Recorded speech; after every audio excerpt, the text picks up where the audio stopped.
वजीर बल्दी नज़्म-ओ-नस्क क्वालिटी तारक रामाराव ने मलकपेट में टी हब और वी हब के सेंटर्स कायम करने का ऐलान किया। रियासती असम्बली में आईटी व इंडस्ट्रीज के वजीर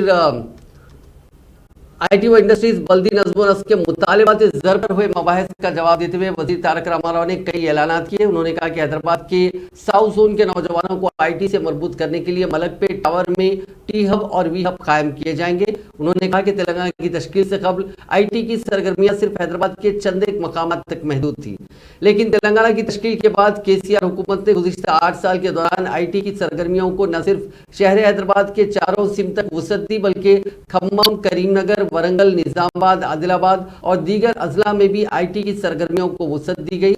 उन्होंने कहा कि कई अजला में आईटी टावर्स भी तामीर किए गए हैं। आईटी टावर्स के साथ साथ टास्क सेंटर भी कायम किए जा रहे हैं, जहां नौजवानों को आईटी का फनी माहिर बनाया जा रहा है। उन्होंने कहा कि गुज़िश्ता 8 साल के दौरान आईटी के शोबे में रियासत भर में 4,50,000 से ज्यादा नौजवानों को रोजगार के मौके फराहम किए गए, जिनमें 1.5 लाख मुलाजिमतें सिर्फ हैदराबाद में ही फराहम की गई।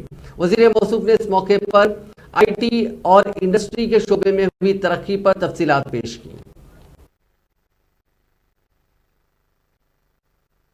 అధ్యక్ష కొంతమంది అడుగుతుంటారు బెంగళూరు హైదరాబాద్ పోటీ గురించి అడుగుతారు అధ్యక్ష. నేను అందరి మిత్రుల అవగాహన కోసం చెప్తా ఉన్నాను అధ్యక్ష.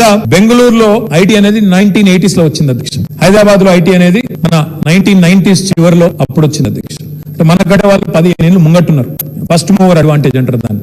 వాళ్ళు ముంగటపోయిన తర్వాత మన ప్రభుత్వం వచ్చే నాటికి మనకంటే 3 రెట్లు వాళ్ళ సైజ్ ఎక్కువ. హైదరాబాద్ ఐటీ ఇండస్ట్రీతో పోలిస్తే మనకంటే 3 రెట్లు వాళ్ళ సైజ్ ఎక్కువ బెంగళూరు.